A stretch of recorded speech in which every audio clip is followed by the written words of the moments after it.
था, ये करता था, वैसा काम करता था, वो गंदा था, मूर्ख था, ऐसे ही लोग बोलते। मोह का त्याग करो पार्थ, समग्र संसार के लाभ का विचार करो, शस्त्र उठाओ और युद्ध करो, शस्त्र उठाओ और युद्ध करो। अल्लाह को हमसे प्रेम नहीं है।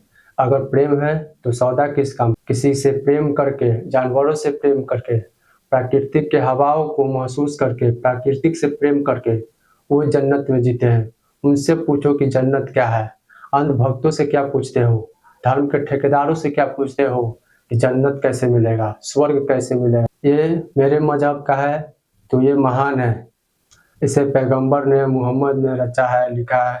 क्या फायदा अगर तुम उसके बारे में जानते ही नहीं, और क्या फायदा कि उसमें गलत लिखा है, चाहे कोई ही क्यों ना लिखा हो। ध्रुव राठी, इस्कॉन वाले, बजरंग दल, आचार्य प्रसाद, सब आपस में एक दूसरे को गलत कहते रहते हैं। रामायण और महाभारत में ऐसे उदाहरण मिलते हैं जहां राम और कृष्ण को मांस का सेवन करते हुए और मदिरा पीते हुए दिखाया गया है। ध्रुव राठी कि श्री कृष्ण यहाँ नशे। ध्रुव राठी और आचार्य प्रशांत, ये ज्ञानी बाबा लोग बोलते हैं कि कहीं लिखा हुआ ही नहीं है, लेकिन एक भी मेंशन आपको नहीं मिलेगा धर्म हिंसा तथा तो मैंने कहा शास्त्र में लिख लो, शास्त्र का कोई शास्त्र क्या रोक सकता है। मेरे पास ले आओ, मैं लिख देता हूँ। अरे शास्त्र अपना है कि हम शास्त्र। न्याय के लिए दंड जरूरी है। अब तुम उसे अधर्म कहो, धर्म कहो, बलिदान कहो, हिंसा कहो, अहिंसा कहो।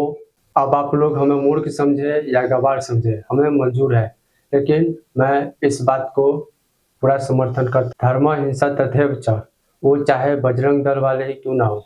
अब तुम लोग भी हमें कहोगे कि नया खून है तो इतना बोल रहे हो, जैसे तुम लोगों ने भगत सिंह को भी गलत साबित कर दिया है कि नया खून था, इसलिए भगत सिंह लड़ने लगे, सुभाष चंद्र बोस इधर से उधर सैनिक खोजने लगे रेगिस्तान में, जहाँ मांस खाना जरूरी होगा, जहाँ अन्य नहीं।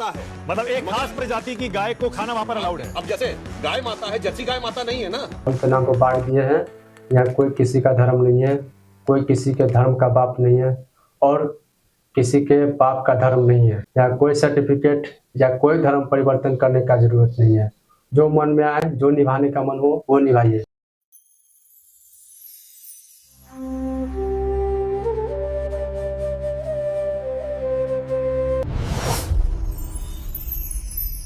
क्या लिखा है, क्या नहीं लिखा है गीता में, कुरान में, बाइबल में, और लिखा ही है तो क्या जबरदस्ती है करवाने का। अगर धर्म ग्रंथों में लिखा हुआ काम कोई नहीं करता है, अगर कोई वो रीति रिवाज नहीं निभाता है, तो वो धर्म का नाश करता है। मतलब वो धर्म इतना कमजोर है कि अगर कोई ना करे तो वो टूट सकता है, वो धर्म खत्म हो सकता है। अगर उसके ना करने से तुम्हारा धर्म नाश हो रहा है तो मतलब तुम्हारा धर्म कमजोर है। अगर तुम्हारा धर्म मजबूत होता तो तुम इतना डरते नहीं। और सारा धर्म बना है इंसान को अच्छा इंसान बनाने के लिए, और आत्मा के विकास के लिए, और जीवन को सही दिशा में ले जाने के लिए। अगर तुम्हारा धर्म अमृत है और सामने वाला को जहर नजर आता है तो क्यों उसे बार बार परेशान करना, छोड़ दो उसे। बार बार उसे क्यों कहते हो और क्यों लड़ते हो उससे बार बार कि मेरा धर्म महान है, मेरा धर्म महान है। अगर तुम किसी को अच्छी बातें सिखा रहे हो और वो समझना नहीं चाह रहा है तो तुम उसे जबरदस्ती नहीं कर सकते, केवल समझा सकते हो, और ना समझे तो उसका ही लॉस होगा। इतना तो दिमाग रहना चाहिए धर्म का ठेका लिए हो तो। किताबों में, ग्रंथों में, कुरानों में क्या लिखा है, क्या लेना देना। हम लोग बहुत सारे मूवी देखते हैं, बहुत सारी कहानियाँ पढ़ते हैं, बहुत सारी कहानियाँ सुनते हैं, उसमें बहुत सारे करेक्टर होते हैं। जो करेक्टर पसंद आता है उसे हम लोग अपनाते हैं, अच्छा मानते हैं, उसका प्रशंसा करते हैं। और सबको एक ही करेक्टर अच्छा नहीं लगता, किसी किसी को विलन भी अच्छा लगता है। जैसे रामायण में किसी को राम भी अच्छा लगता है, रावण भी अच्छा लगता है।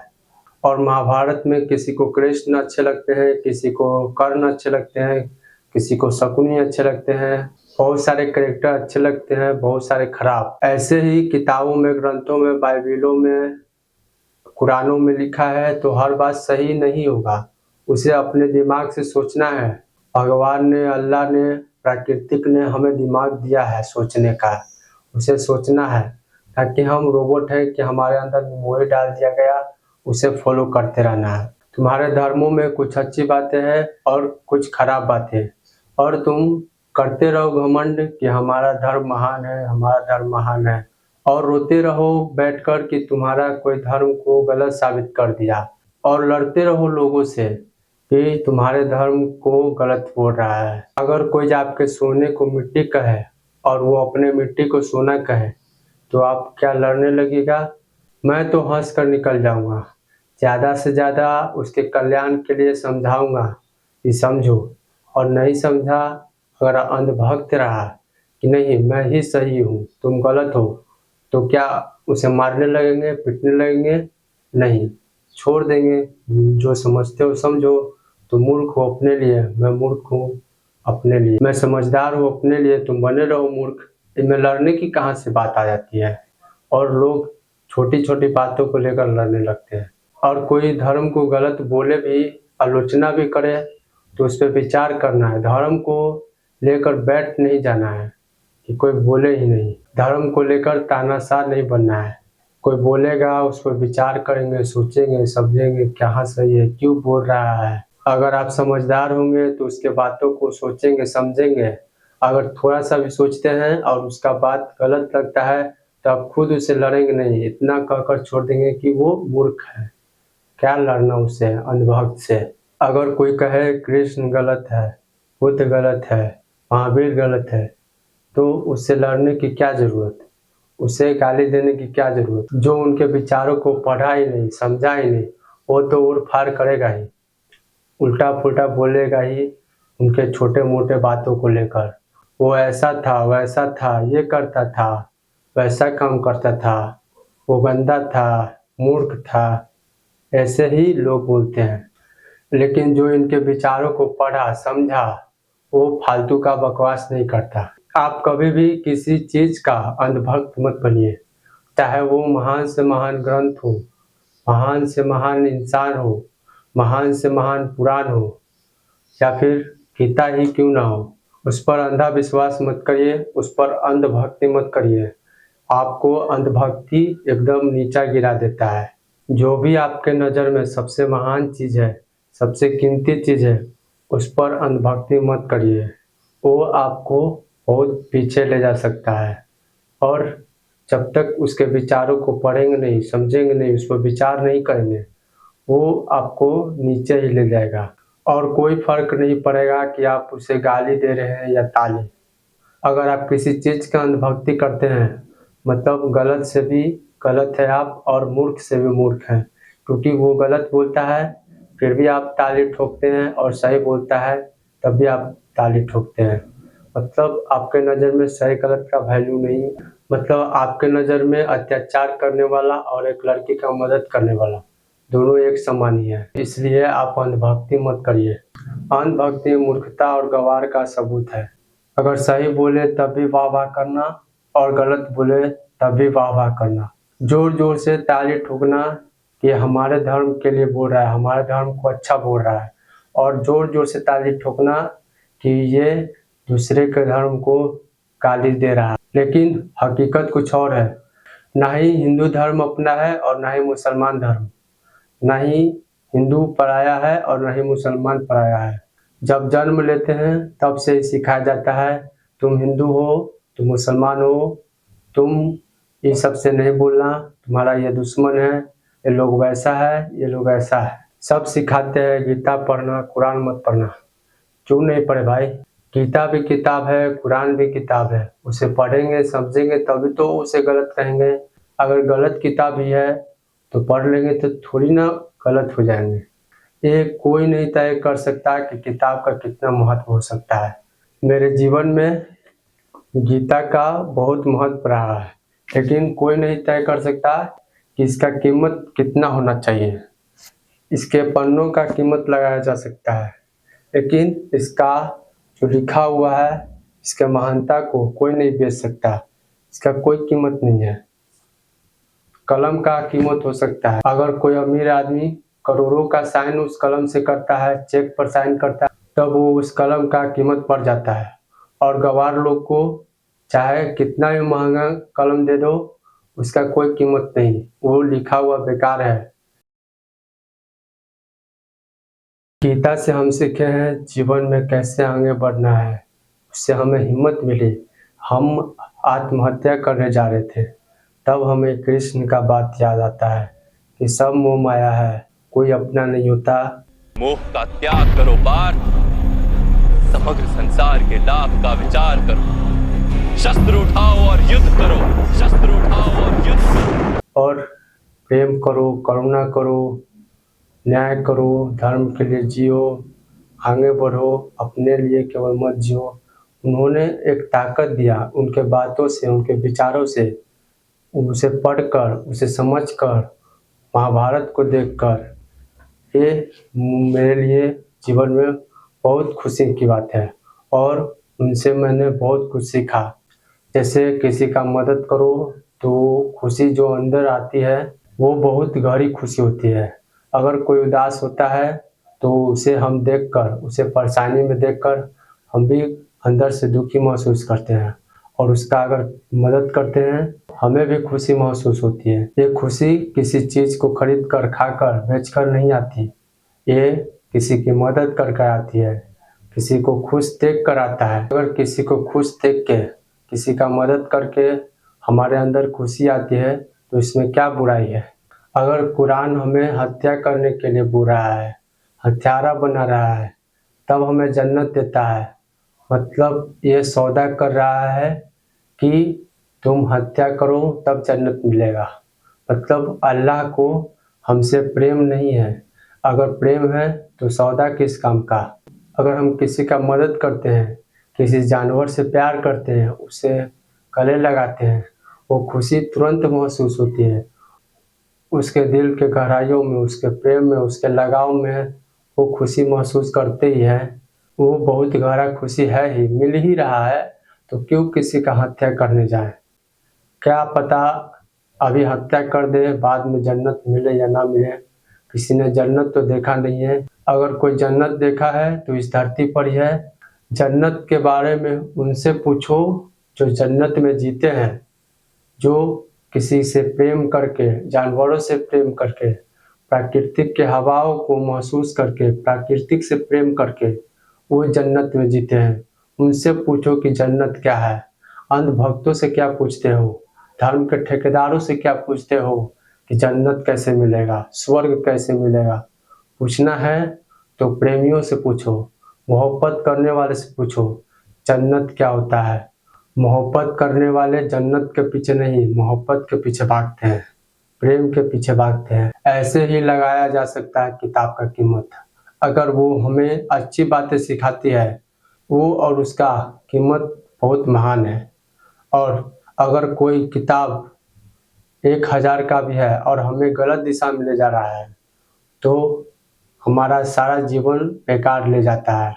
अगर अच्छे किताब से जीवन में अच्छे काम करते हैं, सही रास्ते पर चलते हैं, तो 100 जीवन से भी कीमती एक जीवन हो जाता है।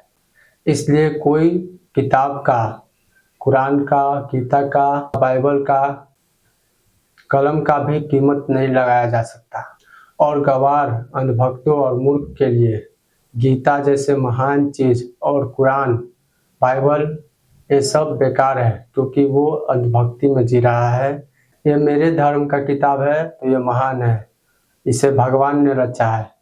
ये मेरे मजहब का है तो ये महान है, इसे पैगंबर ने, मोहम्मद ने रचा है, लिखा है।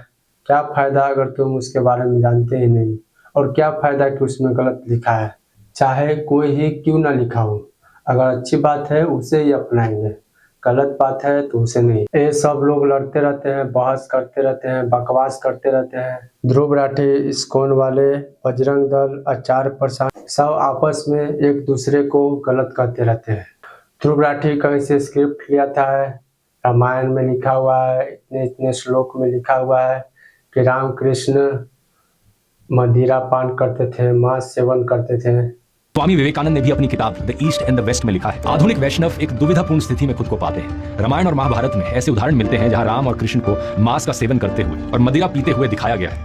और फिर इस्कॉन वाला हाइपर, ये लोग उस वीडियो पर 10 वीडियो बनाते हैं कि ये पढ़ा लिखा नहीं है, कुछ भी बोल देता है, ऐसे बोल देता है। लेकिन हम पढ़े लिखे हुए हैं, हम रामायण के ज्ञाता हैं, हम महाभारत के ज्ञाता हैं। तो महाभारत की कोर थीम है और इतनी गंभीरता से उस पर चर्चा हो रही है और यहाँ वो दिखाना चाहता है ध्रुव राठी कि श्री कृष्ण जी यहाँ नशे में थे क्योंकि उसको श्री कृष्ण जी के खिलाफ कुछ मिलता नहीं है। फिर ध्रुव राठी आपको द्रोण पर से एक एग्जांपल बताता है। ये सब आपस में लड़ते रहते हैं। बहुत सारे लोग ध्रुव राठी को गलत बोल रहे हैं कि तुम गलत पढ़ लिए हो, उसका अर्थ कुछ और होता है, उसका मतलब कुछ और होता है, इसका एक मतलब नहीं बहुत सारा मतलब हो सकता है। तुम मर्यादा पुरुषोत्तम भगवान श्री राम पे लालछन लगा रहे हो, पहले पढ़ो, ये करो, वो करो।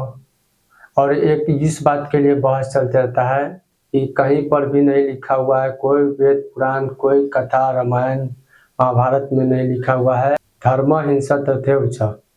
ध्रुव राठी और आचार्य प्रशांत ये ज्ञानी बाबा लोग बोलते हैं कि कहीं लिखा हुआ ही नहीं है। मैंने बहुत सारा ग्रंथ पढ़ा, मैंने सब पढ़ लिखा है, कहीं भी नहीं लिखा है कि धर्मो हिंसा तथैव च।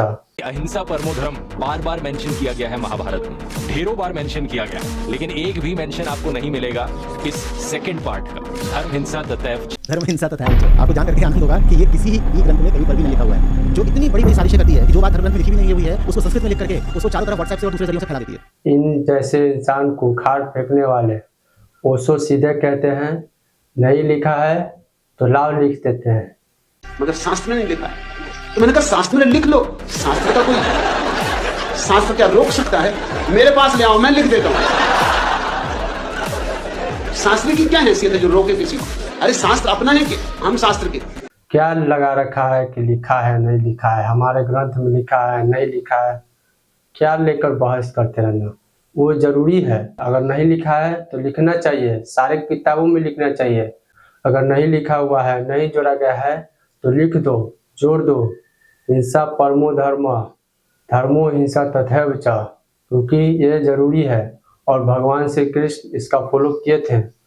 और जरूरी नहीं है कि सारे बात ग्रंथ में लिखे हो, अगर थोड़ा भी अकल हो तो जो कृष्ण को समझता है वो जरूर लिख देगा, वो जरूर कहेगा कि ये बात सही है।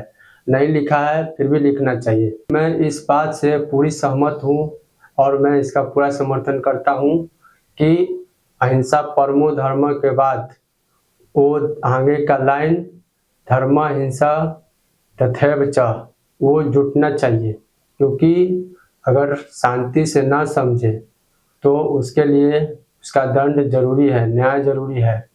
अगर न्याय शांति से मिल जा रहा है तो दंड जरूरी नहीं है, उसे उसका दंड मिलना ही चाहिए, नहीं तो वो समाज में और खतरा है। न्याय के लिए दंड जरूरी है। अब तुम उसे अधर्म कहो, धर्म कहो, बलिदान कहो, हिंसा कहो, अहिंसा कहो, जो समाज के लिए सही नहीं है उसे खत्म होना ही चाहिए। धर्म स्थायी नहीं है कि किसी का हत्या करना पाप है।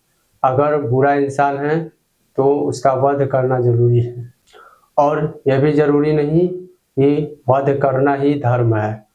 अब आप लोग हमें मूर्ख समझे या गवार समझे, हमें मंजूर है, लेकिन मैं इस बात को पूरा समर्थन करता हूँ। इस बार मैं उन सबके साथ हूँ जो ये मंत्र आगे जुड़े हैं, धर्म हिंसा तथैव च, वो चाहे बजरंग दल वाले ही क्यों ना हो, मैं उसके साथ हूँ।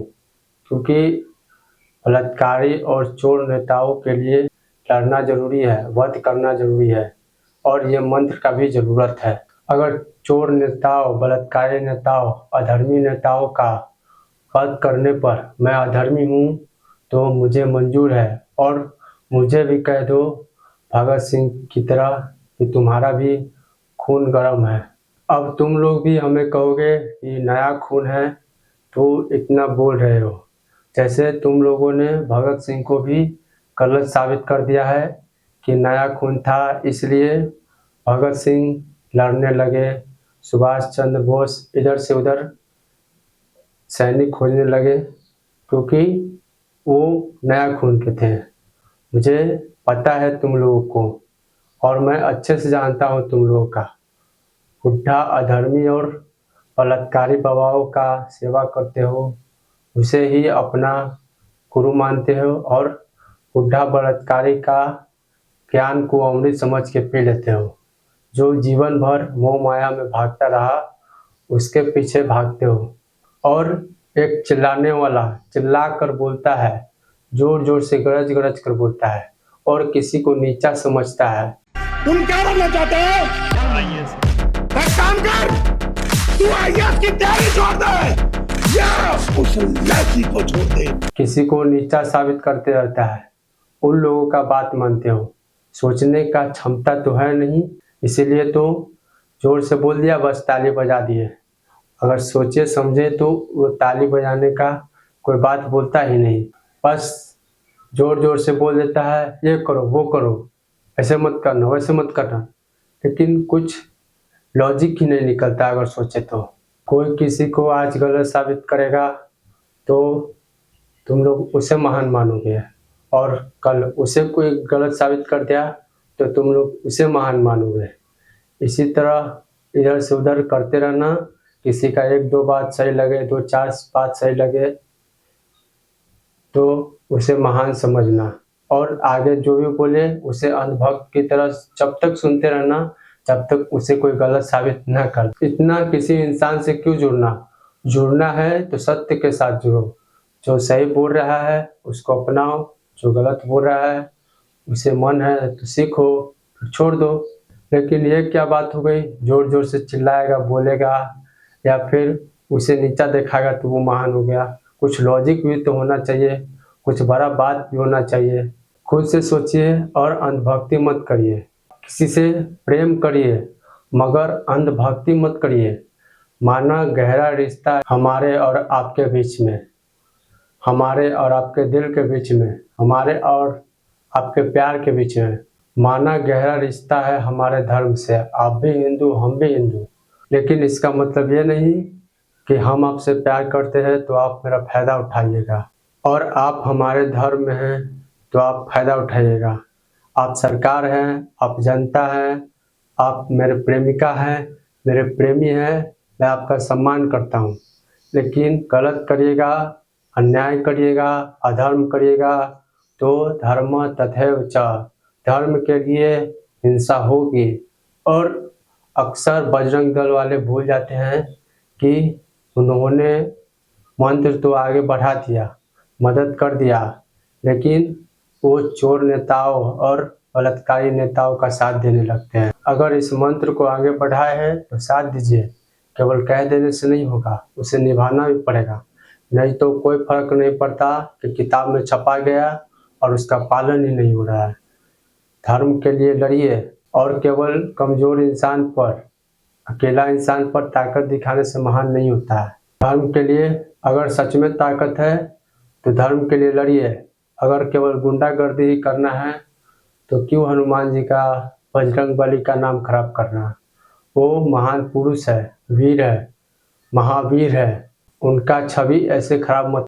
अगर गुंडागर्दी ही करना है तो बहुत सारा नाम है, भगवान के नाम पर ऐसा गलत काम मत करें।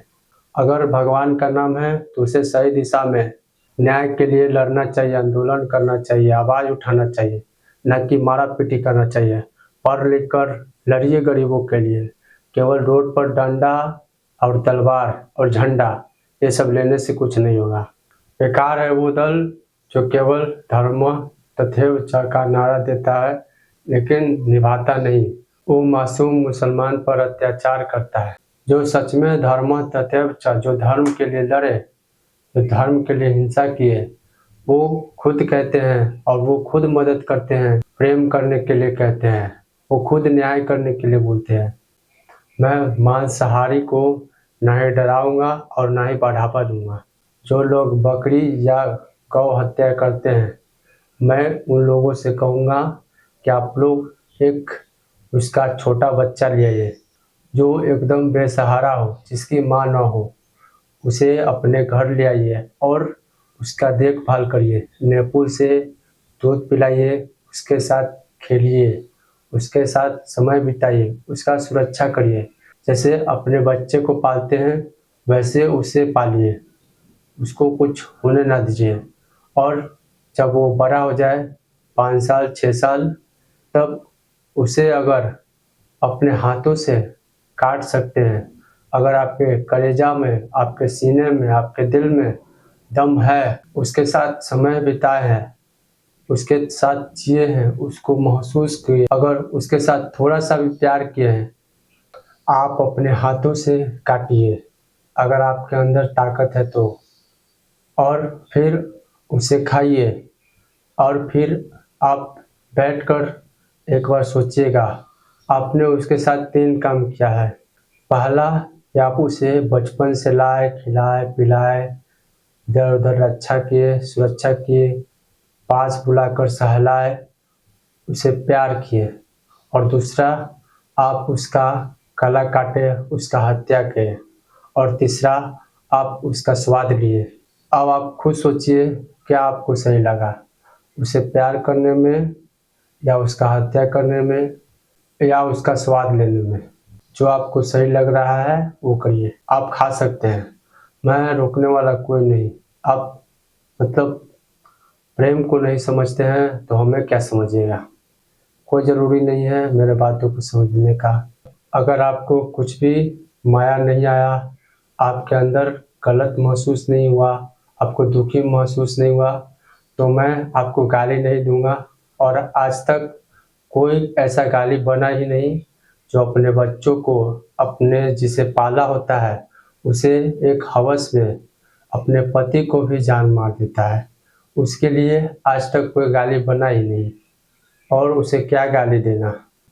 आप जिसे 5-6 साल प्यार किए उसे रखें। अब मेरे समझाने का बस का बात नहीं, माफ़ करिए, मैं कमज़ोर हूँ आपको समझाने में। अगर आपको ये सब करके पछतावा नहीं हो रहा है और दुख नहीं होता और खुशी महसूस करते हैं, घमंड महसूस करते हैं, तो मैं कमज़ोर हूँ।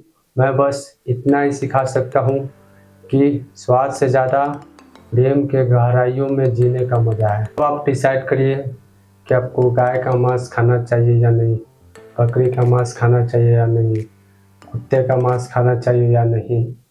खाने वाले तो खाते हैं सब कुछ, खाने वाले तो खाते हैं, लेकिन नाम दे देते हैं धर्म का। वैसे ही हवस करने वाले औरत, हवस करने वाले मर्द प्यार का नाम देकर हवस करते हैं, लेकिन करते हैं गलत काम ही। वैसे ही आप लोग डिसाइड करिए कि आप लोग क्या करना चाहते हैं। धर्म का नाम मत दीजिए, अगर उसमें लिखा हुआ है तो उसे मिटा दीजिए। और अगर कुछ अच्छी बातें आ रही है ख्याल में जो समाज के लिए सही है, प्रेम के लिए सही है, मोहब्बत के लिए सही है, तो उसे जोड़िए, उसे मिटाइए। होगा किसी समय में रेगिस्तान में जहाँ मांस खाना जरूरी होगा, जहाँ अन्न नहीं होगा, लेकिन अब तो आयात निर्यात, इधर से उधर अनाज जाता रहता है, अमीर हो गया है। अब क्यों मांस खाना चाहिए, अब तो छोड़ देना चाहिए। अब सीधे प्रेम करना चाहिए उन जानवरों से। सीखिए महावीर, बुद्ध, कृष्णा से। केवल एक धर्म से पढ़ने से कुछ नहीं होगा। किताब है, किताब को, जानवर को, रंग को, कपड़े को धर्म से जोड़कर धर्म में बांधिए मत। सब पे सबका अधिकार है, कोई किसी का लिखा नहीं है, किसी का बाप का धर्म नहीं है, किसी के बाप का कपड़ा नहीं है, किसी के बाप का रंग नहीं है, और किसी के बाप का किताब नहीं है, किसी के बाप का कलम नहीं है, और किसी के बाप का हक नहीं है कलम पे। सबका हक है। हम लोगों को महावीर बुद्ध सिखाते हैं जानवरों से प्रेम करने के लिए, लगाव रखने के लिए, सेवा करने के लिए, साथ रहने के लिए। और कृष्ण तो सबसे प्रेम करने के लिए कहते हैं, प्रेमिका, पत्नी, माँ बाप, भांजा, पेड़ पौधे, गाय को माता मानते हैं। लेकिन हिंदू में कुछ मूर्ख लोग आकर एक को माता मानते हैं और दूसरे को कह देते हैं कि वो गाय है क्या। हमारे लिए कौन माता है? गाय माता है। हाँ? ठीक। जो नॉर्थ ईस्ट में खाया जाता है वो गाय है क्या? नहीं जी, गाय माता है। मतलब एक खास प्रजाति की गाय को खाना वहां पर अलाउड है। अब जैसे गाय माता है, जर्सी गाय माता नहीं है ना। इन लोगों का बात मत सुनिए, ये लोग सब चीज धर्म के नाम पर बांट दिए हैं। यहाँ कोई किसी का धर्म नहीं है, कोई किसी के धर्म का बाप नहीं है, और किसी के बाप का धर्म नहीं है। यहाँ सबका धर्म है, सब कोई निभा सकता है। यहाँ कोई सर्टिफिकेट या कोई धर्म परिवर्तन करने का जरूरत नहीं है। जो मन में आए, जो निभाने का मन हो वो निभाइए। और कोई ज़रूरी नहीं है कि ग्रंथों में, कुरानों में लिखा हुआ है उसे निभाना ही है। अगर सही लगे तो निभाइए, नहीं लगे तो नहीं निभाइए। अपने लिए जीना है। पढ़िए सब ग्रंथ, देखिए सारे फिल्में, पढ़िए बहुत सारी कहानियाँ। जो अच्छा लगे उसे पसंद करिए, उसे अपने जीवन में उतारिए। अपने जीवन का ढांचा मत बना लीजिए कि हम उसी रास्ते पर चलेंगे जैसे हमारे खानदान जिस रास्ते पर चल रहे थे। हमारे दादा परदादा किसान थे तो हम भी किसान ही रहेंगे। चप्पल सीते थे तो हम भी चप्पल सिएंगे। डॉक्टर थे तो हम भी डॉक्टर ही रहेंगे। ये सब मत सोचिए और जीवन का रास्ता ढूंढिए, जीवन जीना सीखिए और आगे बढ़िए। जय श्री कृष्ण।